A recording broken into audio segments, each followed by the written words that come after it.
இந்த ஓட்டிற பைக் வந்து BS6 மாதிரி இருந்தால் இப்போ கிட்டத்தட்ட ஒரு 50 கிலோமீட்டர் தான் ஓட்டிருந்தேன். ஓட்டும்போது வந்துட்டு எனக்கு அந்த ஒரு டிஃப்ரென்ஸ் ஃபீல் ஆகுது கிளியராக. என் பைக்கோட பார்த்தா இந்த பைக் எனக்கு கொஞ்சம் வைப்ரேஷன் ஹெவியாக இந்த மாதிரி ஃபீல் ஆகுது. அதாவது இவர் தான் ஷாப் போனது, இவர் தான் ரைடர் முகி. ரொம்ப தோஸ்துங்க இவர்.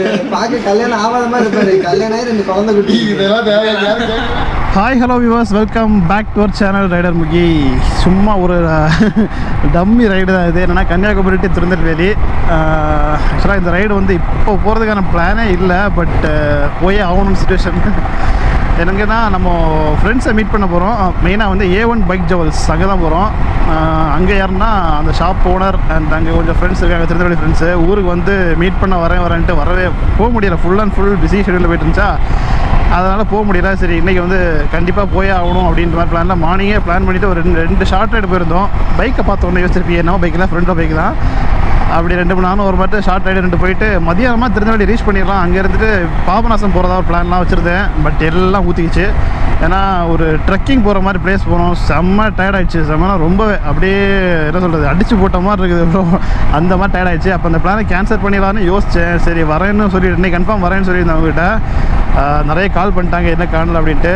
சரி அப்போ வந்து வீட்டுக்கு வந்து ஒரு சின்னதாக ஒரு தூக்கம் போடலான்னு கூட பார்த்தேன். அப்போ கூட முடியல, அவ்வளோ டயர்டாக இருந்துச்சு. சரி பரவாயில்ல, அட்ஜஸ்ட் பண்ணி போயிடலான்ட்டு கிளம்பி வந்துட்டேன். இன்றைக்கி வீடியோக்குள்ள நம்ம போகிற மாதிரி பார்த்தீங்கன்னா ஒரு சின்ன ஒரு இன்ஃபர்மேஷன் கூட ஷேர் பண்ணிடலாம். நிறைய பேர் இன்ஸ்டாகிராமில் நம்ம பர்சனலாக மெசேஜ் பண்ணி கேட்டது என்னன்னா, நம்ம ஆன்லைனில் ஏதாச்சும் பர்ச்சேஸ் பண்ணுறது மூலமாட்டு கொஞ்சம் கேஷ்பேக் நம்ம வந்து ஏர்ன் பண்ண முடியுமா, அதை வந்து நம்ம பேங்க் அக்கௌண்ட் மாற்றி யூஸ் பண்ணுற மாதிரிப்பட்ட ஆப்ஷன்ஸ் ஏதாவது ஒரு ஆப் இருக்கான்னு கேட்டாங்க. ஸோ அதுக்கான சொல்யூஷன் தான் இப்போ சொல்ல போகிறேன். டிஸ்கிரிப்ஷனில் அந்த ஆப்போட லிங்க் இருக்குது, கேஷ்கரோ அது ஆப் நேம். ஸோ நீங்கள் வந்து அதை இன்ஸ்டால் பண்ணி யூஸ் பண்ண ஆரம்பிச்சிக்கலாம். இதோட பெரிய பெனிஃபிட் பார்த்தீங்கன்னா, நீங்கள் நிறைய ஆப் நீங்கள் ஃபோனில் இன்ஸ்டால் பண்ணி ஸ்டோரேஜ் வேஸ்ட் பண்ணுறதுக்கு பதிலாக, எக்ஸாம்பிள் அமேசான், ஃப்ளிப்கார்ட் நிறைய யூஸ் பண்ணுறதுக்கு பதிலாக இந்த ஒரு ஆப்பை நீங்கள் இன்ஸ்டால் பண்ணிங்கன்னா அது மூலமாக நீங்கள் வேறு ஆப் வந்து ஈஸியாக அக்சஸ் பண்ணிக்கலாம். ஸோ இப்போ நீங்கள் பண்ண வேண்டியது என்னன்னா ரொம்பவே சிம்பிள் தான். டிஸ்கிரிப்ஷன் லிங்க் கிளிக் பண்ணி நீங்கள் டவுன்லோட் பண்ணி யூஸ் பண்ண ஆரம்பிக்கலாம். நீங்கள் ஃபஸ்ட்டாக நீங்கள் நம்ம லிங்க் கிளிக் பண்ணி யூஸ் பண்ணிட்டு ஆரம்பிச்சிட்டீங்களா, ஸ்டார்டிங்கில் உங்களுக்கு 25 rupees உங்களுக்கு வந்து போனஸ் பாயிண்டாக வந்துடும். அதே நீங்கள் வந்து பேங்க்கு ட்ரான்ஸ்ஃபர் பண்ணிக்கலாம். ஃபார் எக்ஸாம்பிள் இப்போ வந்து நீங்கள் அந்த ஆப்புக்குள்ளே வந்து இன்ஸ்டால் பண்ணி உள்ளே போன அப்புறமா உள்ளே வந்து சர்ச் பண்ணுங்கள், அமேசான், ஃப்ளிப்கார்ட் சர்ச் பண்ணிட்டு அதுக்குள்ளே போயிட்டீங்கன்னா அதில் வந்து ஒரு ஆரஞ்சு கலர் பட்டன் இருக்கும். ஸோ அதை நீங்கள் ப்ரெஸ் பண்ணிட்டீங்கன்னா அந்த வெப்சைட் முன்னாடி போயிடும். ஸோ நீங்கள் அதில் வந்து என்ன வேணால் பர்ச்சேஸ் பண்ணிக்கலாம். நீங்கள் என்ன வாங்கினீங்களோ அதை வந்து ஆர்டர் பண்ணி பர்ச்சேஸ் பண்ணிக்கலாம். ஸோ இதோட கேஷ்பேக் வந்து நீங்கள் வந்து உங்கள் ப்ரொஃபைலில் போயிட்டு மை ஏர்னிங்ஸில் பார்த்தீங்கன்னா அந்த ஒரு கேஷ்பேக் வந்து வந்திருக்கும். ஒரே ஒரு விஷயம் மட்டும்னா, அமேசான், ஃப்ளிப்கார்ட்டில் மட்டும் வரக்கூடிய கேஷ்பேக் வந்து நீங்கள் கிஃப்ட் கார்டாக மாற்றி திரும்ப அடுத்த பர்ச்சேஸ் யூஸ் பண்ணிக்கலாம். அந்த 2 இதை விட்டு நீங்கள் வேறு எந்த வெப்சைட்டில் நீங்கள் வந்து பர்ச்சேஸ் பண்ணாலுமே அது வந்து கேஷ்பேக்கை வர அமௌண்ட்டை நீங்கள் டேரெக்டாக உங்கள் பேங்க்குக்கே நீங்கள் வந்து ட்ரான்ஸ்ஃபர் பண்ணி யூஸ் பண்ண ஆரம்பிச்சு. ஸோ இப்போ என்ன பண்ண போகிறீங்க, டிஸ்கிரிப்ஷனில் லிங்கை வந்து கிளிக் பண்ணிவிட்டு அதை டவுன்லோட் பண்ணி யூஸ் பண்ண ஆரம்பிச்சு கேஷ்பேக் வின் பண்ணுங்க. பின்னாடி தான் பைக்கோட ஓனர் பிரகாஷ் இருக்காரு. பாவம், அவர் என்னை போட்டு மனசு திட்டிட்டு இருப்பார், ஏன்டா என்ன சாவடிக்கிறாரு. காலையிலேருந்தே 2 ட்ரிப் சொன்னால் நான் போயிட்டு அது பழைய நீங்கள் பார்த்துருப்பீங்கன்னு நினைக்கிறேன். மோஸ்ட்லி அதாவது அந்த ட்ரெக்கிங் போனது, அது ஆஃப் ரோடிங் இதெல்லாம் செம்ம டயர்டு அவருக்குமே.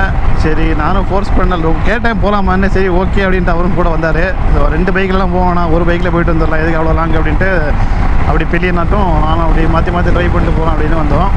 ஆக்சுவலாக நாளைக்கு ஆக்சுவலி இது என்ன டே, இன்றைக்கி ஏதோ ஒரு சாட்டர்டே, இன்றைக்கி டேட்டு கரெக்டாக ஞாபகம் இல்லை, 3 இன்றைக்கி மேபி 3. ஸோ நாளைக்கு வந்து ரிட்டன் வந்து நான் பெங்களூர் போகிறதா இருக்குது. அப்போ அந்த வேலை மீட் பண்ணலான்னு பார்த்தோம். சரி அவர் சொன்னார், அப்படி போகிற வழியை பார்த்து சும்மா அப்படியே தலையை கட்டு போன மாதிரி அதுக்குள்ளே ஃப்ரீயாக வாங்க ஒரு நாள் அப்படின்னாரு. அப்படி பார்த்து தான் ரொம்ப லேட் ஆச்சு. சரி நாளைக்கு எப்போ ரைடுன்னு கிளியராக பிளான் பண்ணல. கன்னியாகுமரி டு பெங்களூர் ரைடு தான். அது ட்ரிப்பாக இல்லை, சும்மா இங்கேருந்து ரிட்டன் பெங்களூர் போகிறது தான். அது வந்து மார்னிங் போகிறோன்னா இல்லை நைட்டு போகிறோன்னான்னு எதுவும் பிளான் இன்னும் பண்ணலை. இன்னைக்கு வீட்டு போய்ட்டு தான் பிளான் பண்ண எப்போ போகிறோம் அப்படின்ட்டு. அப்போது இன்றைக்கி வந்து திருநெல்வேலியில் போயிட்டு வந்துடலான்னு கிளம்புனது. இன்னும் இங்கேருந்து கரெக்டாக 1 hour காமிக்குது, 54 kilometers இருக்குது. ஸோ டேரெக்டாக அங்கே போயிட்டு நம்ம கண்டிப்பாக பண்ணலாம். ஹைவேலேருந்து அப்படியே சர்வீஸ் ரோடு என்ட்ரி எடுத்தாச்சு. இன்னும் ஒரு 10 kilometer காமிக்குது, 15 minutes போகிறதுக்கு. சரி அந்த கேப்பில் ஒரு சின்னதாக ஒரு விஷயம் ஷேர் பண்ணலாம் அப்படின்னா, BS6 ஆக்சுவலாக இந்த ஓட்டிற பைக் வந்து BS6 மாதிரி இருந்தால் இப்போ கிட்டத்தட்ட ஒரு 50 kilometer தான் ஓட்டிருந்தேன். ஓட்டும்போது வந்துட்டு எனக்கு அந்த ஒரு டிஃப்ரென்ஸ் ஃபீல் ஆகுது கிளியராகவே. ஃபஸ்ட்டு எடுத்து ஸ்டார்ட் பண்ணோன்னே பார்த்தீங்கன்னா என் பைக்கு இதுக்கு வந்து ஏதோ ஒரு வித்தியாசமாக, ஒரே பைக் தான் இதுவே, BS4 BS6 தான் டிஃப்ரென்ஸு. பட் ஒரு வித்தியாசமான ஃபீல் இருந்துச்சு எனக்கு ஏதோ.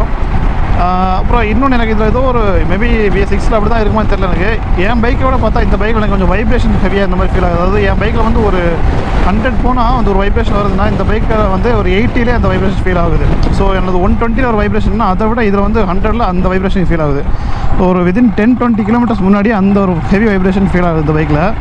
அது மேபி இந்த பைக்காக இல்லை BS6 நார்மலாகவே அப்படி தான் இருக்கான்னு தெரியல எனக்கு.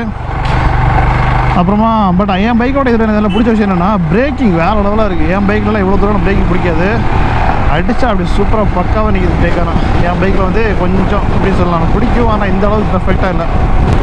இன்னொன்று ஆரியில் இந்த பைக்கில் எல்லா பைக்கும் அதே காரணம் தான். ஆனால் அதனால தான் KTM மிரர் போட்டிருக்கேன் நான். மிரர் தெரியுதா, ரெண்டுமே கவுன் தான் இருக்கும். ஒரு 80 கிலோமீட்டர் ஸ்பீடில் போனாலே ஆட்டோமேட்டிக்காக நம்ம எவ்வளோ ஸ்டடியாக மிரரை வச்சுருந்தாலும் ஒரு பஞ்சாயத்துக்கு வாங்கடா 2 பேர் ஈக்குவலாக போனால் அப்படி போகிறது. ஒரு 80s போகும்போது 80 கிலோமீட்டர் ஸ்பீடில் போக ஆரம்பிச்சோன்னா ஆட்டோமேட்டிக்காகவே நம்ம ஸ்டெடியாக வச்சுருக்க மிரர் வந்து அப்படி டர்ன்னு அப்படி கமந்துடும். ஒரு யூஸ் இல்லை பார்த்தா ஏதாவது தெரியுது. அதுவும் ஆல்ரெடி கொடுத்துட்டே குட்டி மிரர், அதே வைப்ரேஷனில் எவ்வளோ அட்ஜஸ்ட் பண்ணி வச்சாலுமே அப்படியே கவுந்துட்டு வந்துடும் அது. ஐயோ பார்த்துப்போ பேசிட்டு ஸ்பீட் பிரேக்கில் விட்ட பின்னாடி வர ஜம்பில் போயிட்டு வராது. ஷாப் கிட்ட ரீச் ஆகிடுச்சு. 600 மீட்டர்ஸ் தான் இருக்குது. மெயின்லேயே தான் ஷாப் இருக்கா? சூப்பர். நான் கூட கொஞ்சம் உள்ளே எங்கேயாச்சும் போகிற மாதிரி இருக்கும் பார்த்தேன். நான் இதுவரை வந்ததில்லை ஷாப்புக்கு, கேள்விப்பட்டிருக்கேன். அதாவது சொன்னால் அந்த கடை ஷாப் பேர் சொன்னால் வந்து மேக்ஸிமம் எல்லோரும் தெரியும். கன்னியாகுமரி, திருநெல்வேலி, மேக்ஸிமம் சென்னையில் கூட அந்த ஷாப் நேம் சொன்னால் தெரியும். ஓரளவுக்கு கொஞ்சம் நல்ல ஒரு என்னதில்லை ஒரு ரீச்சில் இருக்கிற ஷாப்பு. எல்லா ப்ராடக்ட்டுமே அவைலபிள் இருக்கும். ஒரு பைக்கருக்கு தேவையானதுன்னா ஃபுல் அண்ட் ஃபுல் இருக்கும். போய் நான் முடிஞ்சால் அந்த சினிமாட்டிக் ஷார்ட்ஸ் எடுப்பேன் அப்படின்னாலும் கொஞ்சம் காமிக்கிறேன் போய்ட்டு.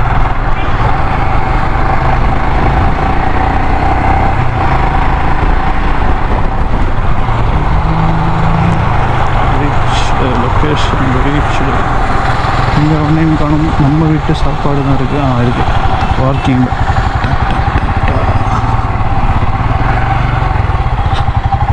உள்ளே விடலாமா இங்கே விடலாமா? உள்ளே விடலாம் போல பைக்.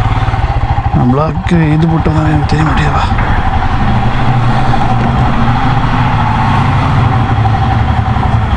தலைவரே வணக்கம்.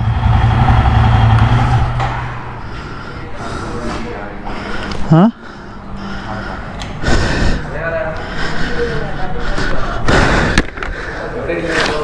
நல்லா இருக்கேன். ரொம்ப லேட் ஆகிடுச்சு.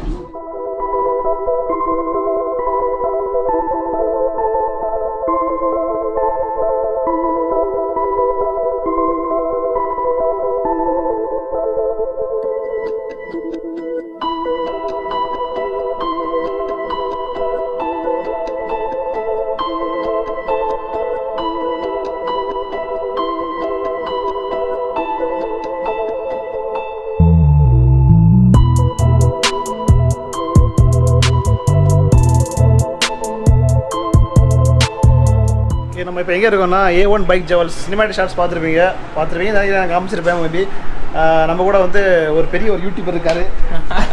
பெரிய யூடியூபர் ஜஸ்டின் பைக் ரைட்ஸோட சேனல் நீங்கள் நான் டிஸ்கிரிப்ஷனில் கொடுக்குறேன், போய் பாருங்கள். இவர் வந்துட்டு மோட்டோ விளாகிங் மெயினாக வந்து ஸ்டண்ட்ஸ் வந்து தாரமாராக பண்ணுவார். டிவிஎஸ் 50லேருந்து என்ஃபீல்டு வரைக்கும் ஃபுல்லாக வந்து ஸ்டண்ட்ஸ் பண்ணிட்டு இருப்பார். அப்படி ஒன்று தராரு. நம்ம இங்கே வரேன்னு சொல்லி தான் நான் ஷாப்பு சரி அப்போ மீட் பண்ணிட்டு போகலாம் அப்படின்ட்டு வந்திருந்தாரு. மீட் பண்ணிட்டோம், நல்லா பேசிகிட்டு இருந்தோம். அதுக்கப்புறம் இன்னும் பார்த்தீங்கன்னா யங் யூடியூபர் இந்த இருக்காரு. இன்ட்ரோ கொடுங்க ப்ரோ. ஹலோ. ஓகே இன்ட்ரோ கொடுங்க. உங்க இன்ட்ரோ லென்த்தா போமா? தமிழ் போட்டோ விளாகர் எம்கே அவரோட சேனல் லிங்க் நான் டிஸ்கிரிப்ஷனில் கொடுக்குறேன், செக் பண்ணி பாருங்க. அதாவது பைக்கிங் அவர் ரைடு போகலாம், ஆனால் ரைடிங் போகிறவங்களுக்கு தேவையான ஹெல்மெட்ஸ் அசரிஸ் அதை பற்றியெல்லாம் டீட்டெயில் ரிவ்யூ ஆட்டு யங் யூடியூபர் வந்து பண்ணுவார். 18+. ஸோ செக் பண்ணி பாருங்க. சேனல் பிடிச்சிருந்தா வந்து சப்ஸ்கிரைப் பண்ணி சப்போர்ட் பண்ணுங்க, சர்ப்ரைஸ் பண்ணுங்க.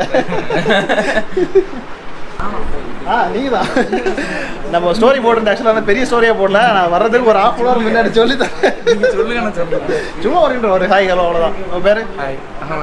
அகமத் சபீத். ஸோ வந்து நான் இங்கே வர்றதுக்கு ஒரு 1 hour முன்னாடி தான் ஸ்டோரி போட்டிருந்தேன். ஃபஸ்ட்டு காலையில எல்லாம் வந்துட்டு ஸ்டோரி போடாமல் இருந்தால் டக்குன்னு போட்டதும் மீட் பண்ண வந்தார். Thank you bro. என்னங்க பேசலாம் சொல்கிறீங்க? இவர் தான் ஷாப் போனது. இவர் தான் ரைடர் முகி. ரொம்ப தோஸ்துங்க இவர். பார்க்க கல்யாணம் ஆகாத மாதிரி இருப்பாரு. கல்யாணம் ஆகி 2 குழந்தை குட்டி. இதெல்லாம் கேட்கறதெல்லாம் சொல்லணும்ல. அப்புறம் நாளை பின்ன ஏதோ பிள்ளைங்க பார்த்து இன்ஸ்பயர் ஆகி நான் கேட்டனா வந்து நிறைய கேர்ள்ஸ் ஃபேன்ஸ் தான் இருக்காங்க. கன்னியாகுமரியில நிறைய பொண்ணுங்க அவரை ஃபாலோ பண்றாங்க இன்ஸ்டாகிராம்ல. பொண்ணுங்க ஐடியா அவர் இன்ஸ்டாகிராமவே ஃபாலோ பண்ணிட்டு எடுத்துக்கோங்க. அவருக்கு கல்யாணம் ஆயிடுச்சு. உங்களுக்கு இன்ஸ்டாகிராம் கொடுத்தா பாத்தீங்களா? ஓகே அவ்வளோதான். வீடியோ வந்து எண்ட் பண்ணிடலாம். நான் பெரிய வீடியோலாம் ஸ்டார்டிங் சொல்கிற மாதிரி சிம்பிளாக வந்து ஒரு திருநெல்வேலியோ வந்து அப்படியே நம்ம ஃப்ரெண்ட்ஸை பார்க்குறதா A1 பைக் ஜோர்ஸே வந்துருந்தேன்னா சும்மா அப்படியே வந்து ஷாப்பை கவர் பண்ணிட்டு அப்படியே ஒரு வீடியோலாம் தான் வந்திருந்தேன். அவ்வளோதான். ஏதாச்சும் நீங்கள் சொன்ன மாதிரி உங்களுக்கு ஏதாச்சும் பைக்கிங் எக்ஸசைஸ் தேவைப்படுச்சுன்னா வந்துட்டு இன்ஸ்டாகிராம் அவங்க ஐடி மென்ஷன் பண்ணுறேன். ஸோ கான்டாக்ட் பண்ணி எதனாலும் கேட்டு வாங்கிக்கலாம். அவ்வளோதான். வீடியோ பிடிச்சா லைக் கமெண்ட் ஷேர். நம்ம 2 நாள் வீடியோ சந்திக்கலாம். ஓகேவா? பாய்.